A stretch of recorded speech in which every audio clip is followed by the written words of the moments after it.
করি কামনে মন্দিরে মন্দিরে রোজা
অনেকগুলো কথা রয়েছে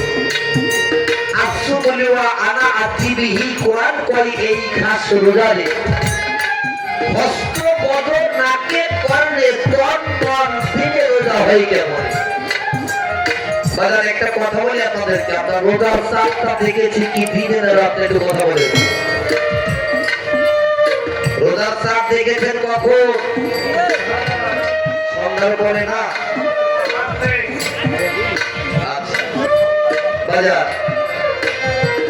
আমার কথা হলো আমি তো শিষ্য মানে কি শিশু আমার তো মূল জ্ঞান কম না আমার কোন জায়গাতে কি ভিতরে ভাব উঠে যায় এটা বলতে পারি না যখন চাই দেব আচ্ছা আমার একটু বোঝার আছে বাবা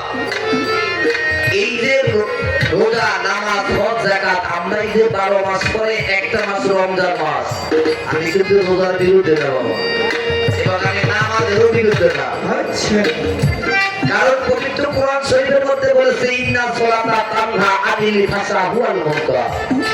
নিশ্চয় নিশ্চয় ওই সালাতে তোমাকে সকল খারাপ কাজ থেকে বিরত রাখবে এখন নামাজও করবো আর সুদ খাবো ঘুষ খাবো করোনা বিহরণ করবো এই নামাজ পড়তে বলা হবে আমার বোঝার বিষয় বাবা আমরা এটা যারা করি ফকিরি সমাজ কি বলেন এই যে রোজা রাত দিনে মিলে কয়েক ঘন্টা বাবা 24 ঘন্টা আমরা রোজা থাকি সর্বোচ্চ হিসাব করলে 11 থেকে 11.5 ঘন্টা তার মধ্যে যেটা স্বাভাবিক সকাল 8টা 9টা বা 7টায় খেতাম সেইটা ভেঙে কোটা কোটাইতে আর এই দুপুরের ডারে আসরের পরে রেডি হয়ে যায় নাকি আমার একটু বোঝার বিষয় বলে এই রোজা সম্বন্ধে আল্লাহ পাক আমাদেরকে কি বোঝাইবে এই যে সিয়াম কিভাবে পালন করতে হয় একটু জানা দরকার আছে না ভক্ত মুরিদ শিষ্য কি এক বলছে মন্দিরে মন্দিরে রোজা মন্দির শব্দের অর্থ কি তাহলে আমার এই দেহের মধ্যে এই ওষুধের মধ্যে আরো ওষুধ আছে নাকি তাহলে মন্দিরে মন্দিরে রোজা বাজার মন্দির কয়টা এবং কোন মন্দিরের রোজার কায়দাটা কি পয়সা আপনি একটু করবেন এরপরে এই যে বলে আর মাত্র 5 মিনিট বাকি আছে সেহরি খাবার আজান পর্যন্ত খাওয়া যাবে না আপা এই সেহরি কি আসলে পাক করার জিনিস এটা কি খাবার জিনিস আসলে সেহরি বস্তুটা কি এটা আপনি একটু আচ্ছা তা সব তালিম মতে বাবা আমাদেরকে একটু বোঝাবে আমরা তার তরিকা ভক্তের রোজার হালটা কেমন শিষ্য যিনি তার রোজার হালটা কেমন মুরিদের রোজার হালটা কেমন একটু বাবা বলে দিবেন তাহলে রোজাটা অবশ্যই আমরা যেন ঠিক করার মধ্যে আল্লাহর আদেশ রাখতে পারি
নিলে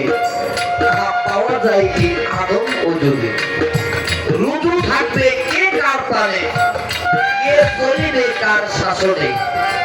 একটু কথাগুলো বুঝে নেবেন আমার বাবাদের কাছ থেকে।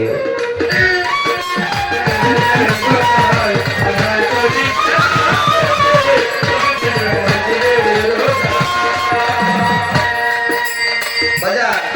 আমার ধিক্কার শরীফের দেওয়া দক্ষিণ বাংলার একটি গজলের মধ্যে আসছে, দয়াল আর এক কথা বুঝা বলে রোজা হারাম কার উপরে। আর এক কথা বুঝা বলে রোজা হারাম কার উপরে। আল্লাহ ৯০,০০০ কালাম জানি কাজটার একটা আছে ওঠা। আচ্ছা রোজাকে হারাম না হারাম? তাহলে আমার কথা না তিনি লিখেছেন, তিনিও বাস্তব একজন পাকা বিল্লাহী। তিনি লিখেছে রোজা হারাম তার উপরে। বাজারে রোজাটা হারাম তার উপরে সেই মানুষগুলো এখানে আছে কিনা? থাকলে যেন তার হারামটা না ভাই কাটতে থেকে হালাল হয়, কিভাবে হয় এটা আপনি বলবেন।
এই গানটা যদি লিখে যে তুমি আমার গুরু হয়, আমার সকল সব আমার একজন খলিফা হযরত খাজা শাহসুফি গোলাম আলী মুর্তজা বেগম চিশতি আমার দরদি লেখা গজলটা আমার বাবা দিল চরণে রাখলাম। আপনি একটু আমার দরদির কাছ থেকে সুন্দর করে বলে দিলেন।